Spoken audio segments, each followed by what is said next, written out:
আপু কেমন আছেন? আছি ভাই, আল্লাহ রাখছে ভালো। ভালো আছেন? মনটা ভালো? মনটা ভালো। শরীরটা ভালো? হ্যাঁ, ভালো আছে ভাই। প্রতিবেদনে কেন আছেন? প্রতিবেদনে আছে মনের মানুষের জন্য। প্রতিবেদনে মনের মানুষের জন্য আছে। মনে মানুষ পাওয়া যায় প্রতিবেদনে? হ্যাঁ, পাওয়া যায়। আপনি কি এই প্রতিবেদনে আছেন মনে মানুষ পাইবেন? হ্যাঁ, মনের মানুষের জন্য। আগে পাইছেন? আগে পাইলে কি আর আসে? তো পাইলে কি আর আসে? পাইলে মনের মানুষ থাকলে কি আর মনের মানুষ আমার প্রতিবেদনে আসতে দেয় ভাই? এটা কেমন কথা?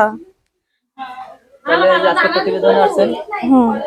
কি চাচ্ছেন? এখন সুন্দর একজন মনের মতো মানুষ চাই ভাই, যে আমার দায়িত্ব নেবে, আমার কষ্ট দুঃখ ভাগ করে নেবে, সবসময় আমার পাশে থাকবে, যে শ্রাবন্তী আমি আছি, তোমার কোনো টেনশন করা লাগবে না, তোমার পুরোপুরি দায়িত্ব আমি নিতে চাই।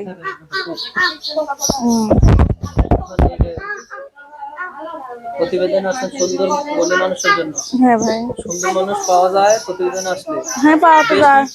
দেশি প্রবাসী কেমন ছেলে আপনার যে পছন্দ? রকমই হোক না কেন ভাই, এখন খিদার সময় যে আমার পেটে ভাত দিবে আমি তাকেই চাই ভাই। আপনি খিদা বেশি? হ্যাঁ, খিদা বেশি। এখন অনেক কষ্টে আছি আমি। কষ্টেতে আছেন? হুম। এখন এই যে আপনি কষ্টেতে আছেন, এখন প্রতিবেদনে আসছেন, হুম। কেউ যদি ভালো লাগে যদি ফোন দেয় বা যোগাযোগ করতে চায় কিভাবে যোগাযোগ করবে? ফোন নাম্বার আছে ভাই। নাম্বার মুখস্থ আছে? না, মুখস্থ দেখা না। বলতে পারবেন? না, আমি বলতে পারবো না, আপনি দেখা বলে বলতে দেন। পারবেন না? না।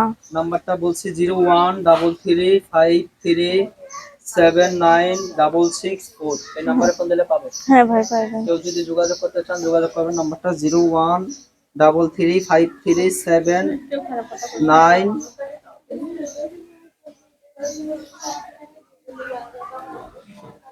নাম্বারটা একবার বলছি 01335379।